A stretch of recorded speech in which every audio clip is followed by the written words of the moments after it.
सुल्तान जमाना है। হ্যালো বন্ধুরা, তোমাদের সবাইকে স্বাগত জানাই আমার চ্যানেলে। তো আজকে আমি হচ্ছে দমদম, এখান থেকে আমরা যাবো হচ্ছে মুসলমান, তাই তো? কার ডাকে? নৌসাদ ভাইজানের ডাকে। নৌসাদ ভাইজান আবার ডেকেছে আজকে, আবার ছোট। হ্যাঁ, বাদুরিয়া বাদুরিয়া।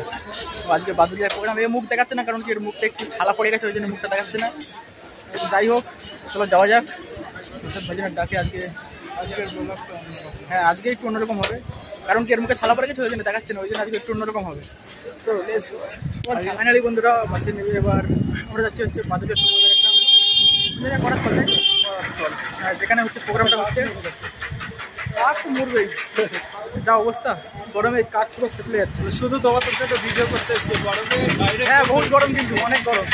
চলো যাওয়া যাক নৌসাদ ভাইজান যেখানে প্রোগ্রামটা করবে সেখানে চলে যাই, আর গিয়ে তোমাদের সাথে আরও ওখানে কথা হচ্ছে, ঠিক আছে? তো বন্ধুরা ফাইনালি ভাইজান এসে গেছে। ওই যে সে যে দেখতেই পাচ্ছ সামনে হচ্ছে ভাইজানের গাড়ি আসছে, সেই দেখতেই পাচ্ছ তোমরা। ভাইজান ওখানে আছে।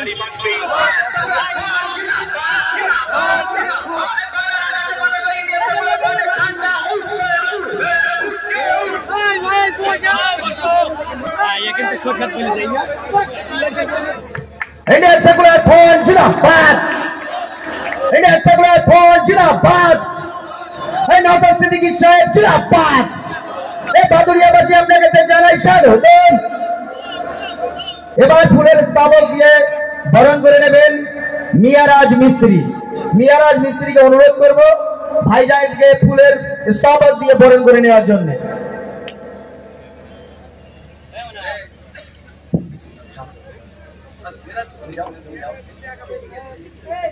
Indian Secular Pawn Jilabad, Nowsad Siddiqui Saheb Jilabad।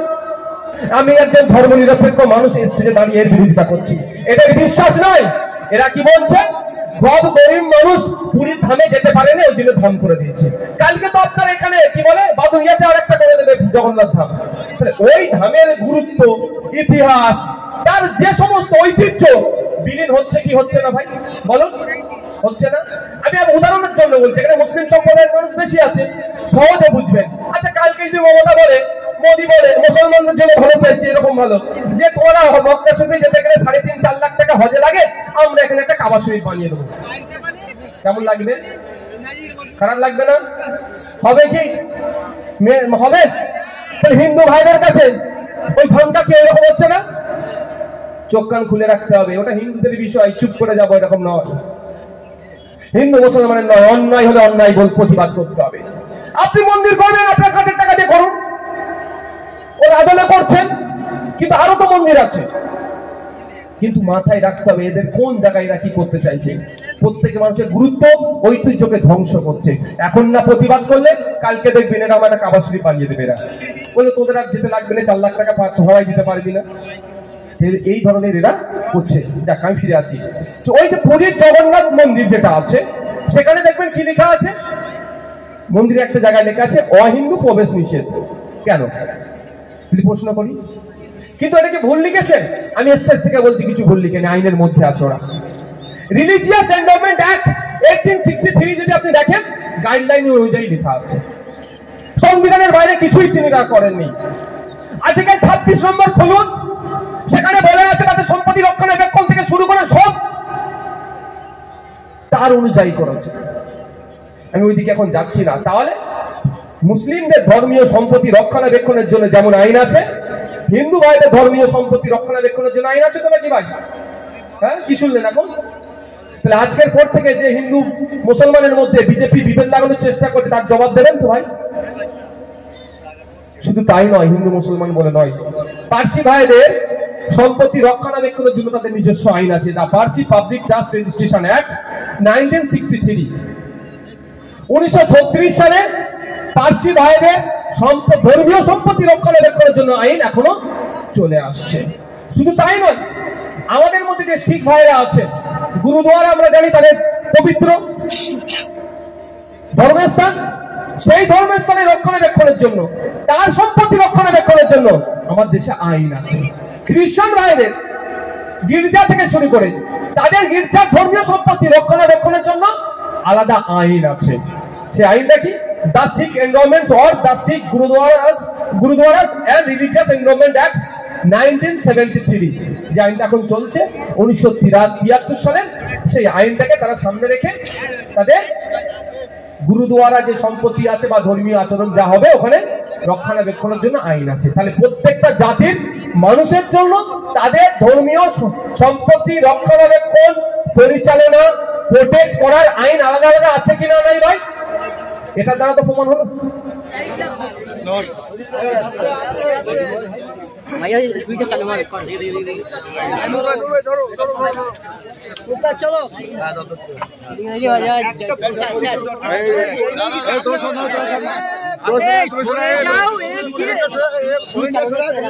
আস্তে আস্তে আস্তে না ভাই নাও আস্তে আরামসে না ভাই একটা প্রশ্ন, আজকে পূর্ণেন্দু সাউ ফিরেছেন এবং তারপরে মুখ্যমন্ত্রী ফোন করলেন, তো তৃণমূলের বিভিন্ন পেজ থেকেই কৃতিত্বটা মমতা ব্যানার্জি দিচ্ছে। কি কাজ আছে? কুড়িদিন না বলে বাসে কর্নেল সুফিয়া কুরেশি আর উইং কমান্ডেন্ট ভূমিকা সিংকে ওনাকে নিযুক্তি দিয়েছেন। এটা না বলে গেছে কিভাবে লড়াই করতে হবে না করতে হবে। যখন 22টা দিন তার পরিবার চিন্তিত ছিল, তখন খোঁজ নেওয়ার মানুষকে খুঁজে পাওয়া যাচ্ছিল না, বা মিডিয়াও সেই অর্থে ভারত সরকারকে প্রশ্ন করার মতো সাহস দেখাচ্ছিল না। আমরা গিয়েছিলাম, অনেকে তাদের পাশে ছিলাম এবং তাদের যার পিতাজকে আমরা হৌসলা দিয়েছিলাম যে আপনি বাড়ির মুরব্বী, আপনি গার্জিয়ান, আপনাকে লড়াই মানে শক্ত হয়ে থাকতে হবে। তারা শক্ত হয়ে ছিল এবং আমাদের পূর্ণ বিশ্বাস ছিল যে আমাদের বাড়ির ছেলে, আমাদের যোদ্ধা মাতৃভূমিকে রক্ষার জন্য যেমন জীবন দিতে প্রস্তুত, ঠিক একইভাবে মাতৃভূমিকে রক্ষা করতে গিয়ে আজকে পাক রেঞ্জার যারা ছিল তারা তুলে নিয়ে গিয়েছে। আমরা সুস্থভাবে ফিরিয়ে নিয়ে আসবো এবং সাথে সাথে আবার সে মাতৃভূমি রক্ষার লড়াই নিয়োজিত থাকবে। অপারেশন সিন্দুর সফল করেছে ভারত, এবং এই কিভাবে দেখবেন? অবশ্যই আমাদের আর্মিরা 3 বাহিনীর, Indian air force, Indian army, Indian navy সব যৌথ উদ্যোগে এই অপারেশনকে সাকসেস করেছে।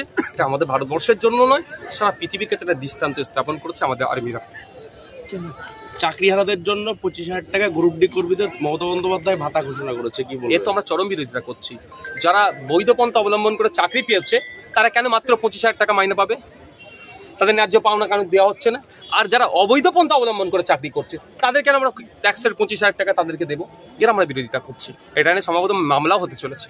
অপারেশন সিঁদুরের সাফল্য নিয়ে শনি রবিবার তৃণমূলের পক্ষ থেকে রাজ্য জুড়ে মিছিলের আয়োজন করা হচ্ছে, এটা এখন যে যার মতো ভাবে করছে।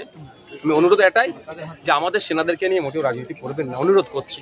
বরঞ্চ সেনাদের যে অভাব অভিযোগগুলো আছে সেগুলো পূরণ হবে কি করে, তার জন্য চিৎকার আমাদের করা দরকার। 2019 সালে পুলিশ সালের পর থেকে সেনায় কোনো নিয়োগ নাই। এটা কিভাবে সেনায় নিয়োগ করানো যায়, মানুষকে উৎসাহ দেওয়া যায় সেনাতে যাওয়ার জন্য, সেটা আমাদেরকে ভাবা দরকার। ঢোলাহাটে কয়েকদিন আগে মাদ্রাসা ভোট হয়েছে, রীতিমধ্যেই যে আইএসএফ এর জয় প্রার্থীদের একেবারে জোর করে তৃণমূল কংগ্রেসের পুলিশ আর গুন্ডামস্তান ছাড়া কিছু নেই। একটা জিনিস ভালো হচ্ছে, একটা জিনিস আমরা স্যাটিসফাইড, আমরা যে তৃণমূল বিপদের সময় সংখ্যালঘু মুসলমানদেরকে দিল্লি যাওয়ার রাস্তা দেখিয়েছে, সেই মুসলমানরা ঢোলাহাট মাদ্রাসায় পুরো ওদেরকে ওয়াশ আউট করিয়ে দিচ্ছিল। আমরা জিতেও গিয়েছিলাম, শুধু সার্টিফিকেট নিতে বাকি। এই সময়তে এসে মারধর করে অবৈধ পন্থা অবলম্বন করে বোমগুলি পিস্তলের খেলা দেখিয়ে তারা সার্টিফিকেট নিয়েছে, নিয়ে মামলা হবে।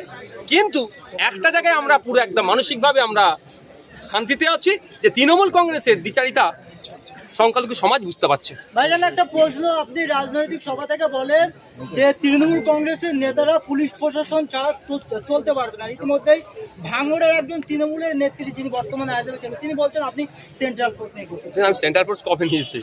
আর এই জন্য ছোটখাটো নেতাদের উত্তর দিয়ে লাভ কিছু হবে? মমতা ব্যানার্জি, অভিষেক ব্যানার্জি কথা তো উত্তর দিতে চাই না। মমতা ব্যানার্জির সাথে লড়াই আমাদের। সিন্ধুর জল চেয়ে পাকিস্তান ভারতকে চিঠি দিয়েছে, কাতর আবেদন, জল দিন, কি বলবে?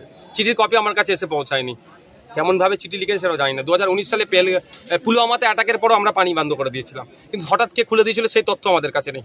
যে গল্প চলছে, এগুলো হচ্ছে পাকিস্তানের। দেখেছেন যে ওই যে ওদের প্রধানমন্ত্রী ওর সোশ্যাল মিডিয়ার পেজে ও নিজেকে বিজয়ী বলে ঘোষণা করছে। আর আমার দেশের প্রধানমন্ত্রী দেখুন একই করছে। তো ব্যাপারটা হচ্ছে আমরা ওদেরকে মেরে গুঁড়িয়ে দিয়ে আসলাম ওদের জঙ্গি ঘাঁটি, আর ওরা ওদেরকে সিম্প্যাথি নেওয়ার জন্য, পাবলিসিটি নেওয়ার জন্য ওরা বলছে বিজয়ী হয়েছে, ঘোড়ার ডিম হয়েছে। ওরা গোপনে গোপনে আমাদের নেতাদের, আমাদের আর্মিদেরকে ফোন করে বলছে যুদ্ধ থামাও, নাহলে ওদের 12টা বেজে 13টা করে দিতাম আমরা। ট্রাম্পের মধ্যস্থতা কি উচিত হচ্ছে? আমি সরাসরি বলছি, আমি যতটুকু জানি জ্ঞান আছে, যে কাশ্মীর ইস্যুতে আমরা তৃতীয় কোনো পক্ষের মধ্যস্থতা আমরা চাই না। সেখানে কিভাবে করলো, কেন ট্রাম্প দাদাগিরি দেখাচ্ছে? আমাদের 56 ইঞ্চি কোথায় গেল? এর জবাব 56 ইঞ্চি দিতে হবে। আমরা যুদ্ধ থামাবো কি যুদ্ধ করব, তৃতীয় পক্ষকে বলে দেবে, তার আগে টুইট করে দেবে। আমাকে সারা পৃথিবীর কাছে এটা দেখালো কি যে ইন্ডিয়া পাকিস্তানকে উনি কন্ট্রোল করেন। আর যে বারবার বলে নাকি কারো ছত্রছায়ায় চলা যাবে না, স্বতন্ত্র আত্মনির্ভর ভারত হতে হবে, তাহলে ট্রাম্পের আন্ডারে আমরা আছি? এর জবাব তো বিজেপিকে দিতে হবে, ভারত সরকারকে দিতে হবে। Thank you, thank you.